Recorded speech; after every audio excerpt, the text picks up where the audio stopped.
ચેનલમાં આપનું સ્વાગત છે। હું છું ચેતન ગોહિલ। સૌપ્રથમ જોઈશું આજના મુખ્ય સમાચાર। પાલનપુર તાલુકાના મોટી ભાખરની સીમમાંથી વિદેશી દારૂ ભરેલી ગાડી ઝડપાઈ। ડીસા આરટીઓ 4 રસ્તા નજીક કાર અને જીપ ડાલા વચ્ચે અકસ્માતમાં 2 ઘાયલ। આજે નાગપંચમીના પવિત્ર અને રાતીવાડા બીએસએફ કેમ્પ ખાતે શિવ મંદિરમાં નાગ દેવતાએ દર્શન દેતા શ્રદ્ધાળુઓમાં દર્શન માટે દોડધામ। અને ડીસા મામલતદાર રોડ પરના 64 કેબિન ધારકોએ પ્રમુખ વિપુલ સાહેબ વૈકલ્પિક વ્યવસ્થા માટેનું વચન કરતા આપ્યું આવેદનપત્ર। હવે જોઈશું સમાચાર વિસ્તારથી। સરહદી બનાસકાંઠા જિલ્લામાં વિદેશી દારૂના કાળા કારોબારને નેતામુક્ત કરવા માટે જિલ્લા પોલીસ વડા અશોકકુમાર યાદવ દ્વારા સઘન પ્રયત્નો કરાઈ રહ્યા છે। રાત્રિ દરમિયાન થતી વિદેશી દારૂની હેરાફેરીને ઝડપી પાડવા પોલીસની વિવિધ ટીમો દ્વારા નાકાબંધીઓ કરવામાં આવે છે, જેમાં અવારનવાર પોલીસના હાથે દારૂના જંગી જથ્થા સાથે વાહનો ઝડપાઈ રહ્યા છે।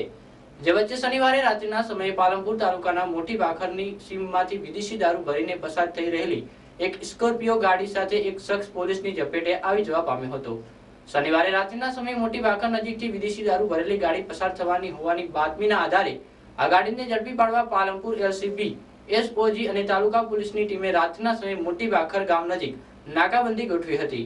જે દરમિયાન ભાખરથી આવતી એક શંકાસ્પદ સ્કોર્પિયો ગાડી નંબર GJ 1H5342 ને અટકાવી આ ગાડીની તલાશી લીધી હતી, જેમાં ગાડીમાં સંતાડેલ 78,000 વિદેશી દારૂની 37 પેટી મળી આવતા પોલીસે રૂપિયા 4 લાખની ગાડી સહિત રૂપિયા 4,78,000 નો મુદ્દામાલ કબજે કરી ગાડીના ચાલક રામનગરના જામતસિંહ માલસિંહ વાઘેલાની અટકાયત કરી તેની વિરુદ્ધ ધોરણસરની તપાસ હાથ ધરી હતી।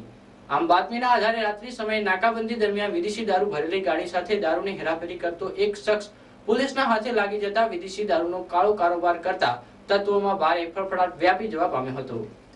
પાલનપુર શહેરના સોનબાગ નજીક ગતરોજ એક બાઇક બસ નીચે આવી જતા અકસ્માત સર્જાયો હતો, જેમાં બાઇક ચાલકને ગંભીર ઇજાઓ થવા પામી હતી। પાલનપુર શહેરના ભરતભાઈ નારાયણભાઈ પાતાળિયા ગત બપોરના સમયે પોતાનું બાઇક લઈ સોનબાગ નજીક પસાર થઈ રહ્યા હતા, ત્યારે સામેથી આવતી પાલનપુર ખેરાલુ બસ સાથે તેમનું બાઇક ટકરાઈ જતા અકસ્માત સર્જાયો હતો। આ બનાવમાં બાઇક બસના આગળના ટાયર નીચે આવી જતા બાઇક ચાલક ભરતભાઈ પાતાળિયાને ગંભીર ઇજાઓ થતા તેમને તાત્કાલિક સારવાર અર્થે પાલનપુરની સરકારી હોસ્પિટલમાં ખસેડાયા હતા, જ્યાં તેમની હાલત વધુ ગંભીર હોવાનું જાણવા મળેલ છે।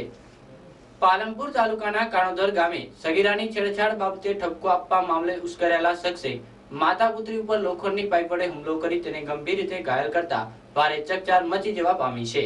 આ બનાવની વિગતો જોઈએ તો કાણોદર ગામના ઇન્દરનગર વિસ્તારમાં ભાડાના મકાનમાં રહેતા મલાઉદ્દીન શેખના પત્ની અને પુત્રી ગઈકાલે બપોરના સમયે ઘરે એકલા હતા। તે સમયે તેમની બાજુમાં રહેતો સુપર અગારિયા નામનો શખ્સ આ પરિવારની 16 વર્ષીય સગીરાની છેડછાડ કરતા આ યુવતીએ તથા તેની માતાએ આશાબેન શેખે આ શખ્સને ઠપકો આપવા જતા સુપર અગારિયા ઉશ્કેરાઈ ગયો હતો અને લોખંડની પાઇપ લઈ આશાબેન શેખ અને તેમની 16 વર્ષીય પુત્રી રૂબીના બેન પર તૂટી પડ્યો હતો।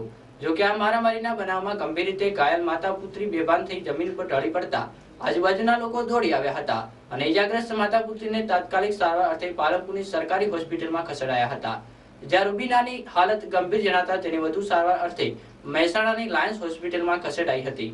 આ મામલે હુમલાખોર સુપર અગારિયા સામે ઇજાગ્રસ્ત આશાબેન શેખે પોલીસ ફરિયાદની તજવીજ હાથ ધરી હતી। જો કે કાણોદરમાં સગીરાની છેડતીના મામલે ઉશ્કેરાયેલા શખ્સે માતા પુત્રી ઉપર હિંસક હુમલો કરતા આ બનાવથી ભારે ચકચાર મચી જવા પામી છે। દર્શક મિત્રો, સમય છે વિરામનો। વધુ સમાચારો જોઈશું વિરામ બાદ। જોતા રહો આઈ વિટનેસ।